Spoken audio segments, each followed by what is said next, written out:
Donald Trump அடுத்த அட்ராசிட்டிய ஆரம்பிச்சுட்டாரு. இந்த தடவ இந்தியா மேல 500% டாரிஃப் போடப் போறாராமா.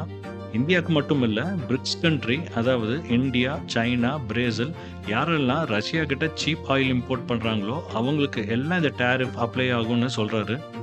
அவங்க கண்ட்ரி காங்கிரஸ் பார்ட்டி ஒரு பில் ஒண்ண பாஸ் பண்ணியிருக்காங்க. இந்த பில்லுக்கு பேரு ரஷ்யா சாங்ஷன் 2025 பில். அடுத்த வாரம் அவங்க பார்லிமெண்ட்ல ரிவ்யூக்கு வருது. அந்த பில் மட்டும் இம்ப்ளிமெண்ட் ஆனா 500% டாரிஃப் அப்ளை ஆறதுக்கு சான்சஸ் இருக்கு.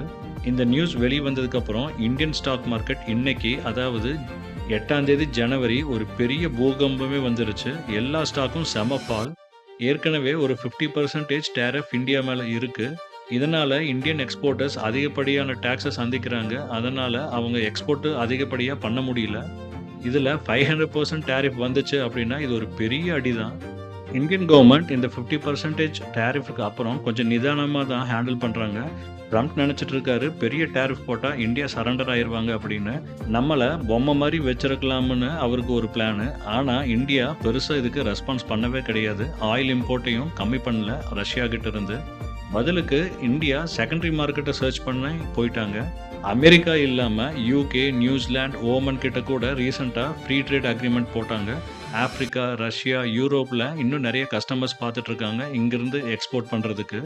இந்தியாவோட இந்த முயற்சி ஒரு விதத்துல கரெக்ட் தான். யுஎஸ்ஏவையே கம்ப்ளீட்டா டிபெண்டன்ட் பண்ணி இருக்காம நமக்கும் நிறைய கஸ்டமர்ஸ் செகண்டரி மார்க்கெட்ல இருந்தாங்க அப்படின்னா இந்த மாதிரி இஷ்யூஸ் எல்லாம் ஃபாரின் கண்ட்ரிஸ் கிட்ட இருந்து வரதை நம்ம அவாய்டும் பண்ணலாம்.